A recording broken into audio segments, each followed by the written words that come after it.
Welcome, everyone. Thanks for joining us today. I'm Billy Mitchell, Editor-in-Chief of FedScoop, and today I'm joined by Joe Beel, Senior Defense Strategist for Cisco. Joe, thanks so much for joining us. How are you doing today? I'm doing great, Billy. How are you? I'm doing fantastic. Looking forward to talking about digital transformation in conjunction with Cisco's FedFWD Summit. And, let's start there. Digital transformation over the past year, the year's been a little crazy with the pandemic and a lot of things changing. But I'd love to hear how federal agencies have been able to move forward in their journey to digital transformation.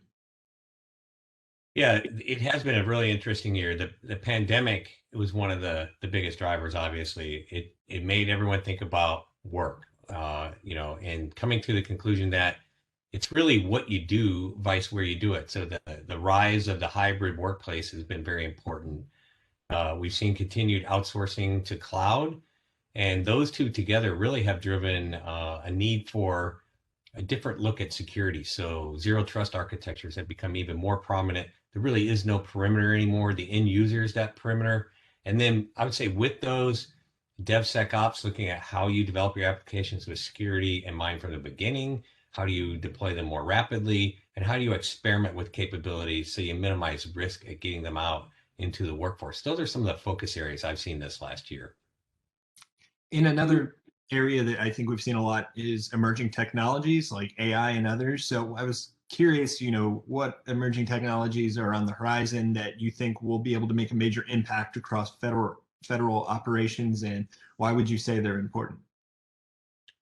A lot of the transformations that the government or industry are looking to make really depend on pretty ubiquitous connectivity. And so I think two of the emerging technologies that are really important are Wi-Fi 6 and 5G, particularly in the enterprise. And so they're both very similar, came out of the same technology, both offer an improvement in high bandwidth, low latency, distributed compute, and various options on how you can consume that, whether you want to operate it yourself or you want somebody else to operate it, you want to buy it as a service.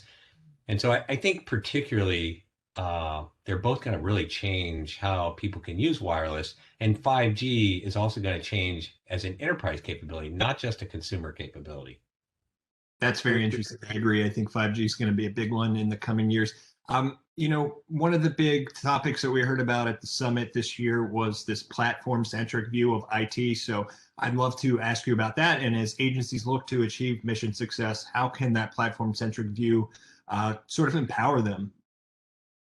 Yeah, that's a great question, great topic. I think when I consider platform, I'm looking at things like open standards and interoperability. That's how we design aircraft and ships in the DoD, and that's how people want to design their IT networks now. You don't want to have to build a new aircraft for a new missile. You use those interfaces and standards to use the same aircraft.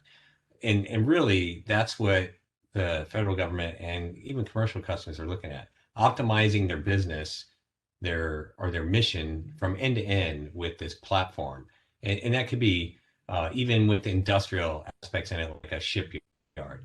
And so in that platform, what we're going to see, you mentioned artificial intelligence earlier, that needs to be put close to the data and where it really can make a difference. So you're going to see distributed compute. You could get that with 5G or just a standard architecture.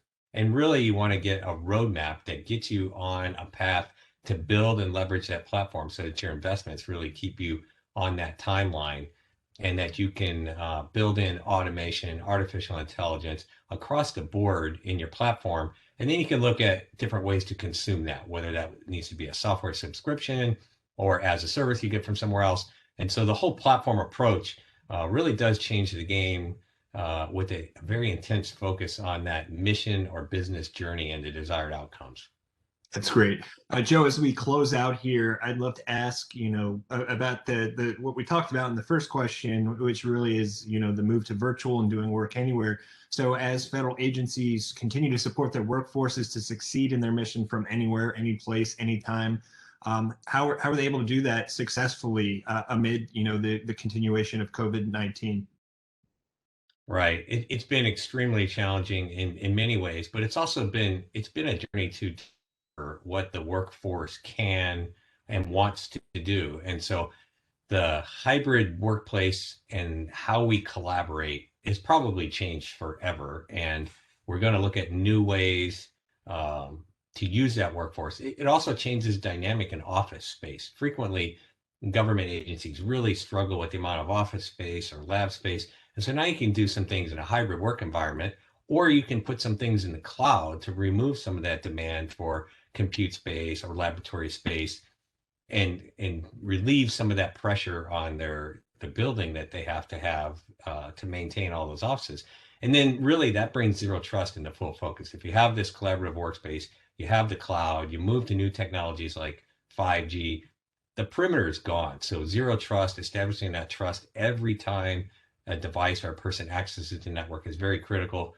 And I think more as a service. Do you really want to have this tremendously large staff to try to keep up with things, or do you want to offload some of those things to industry and say, hey, give this to me as a service, you manage it, I'll consume it? Yeah, no, that makes sense. Joe, absolute pleasure chatting with you today. Thank you so much for your time. My pleasure. Thank you. Have a great day.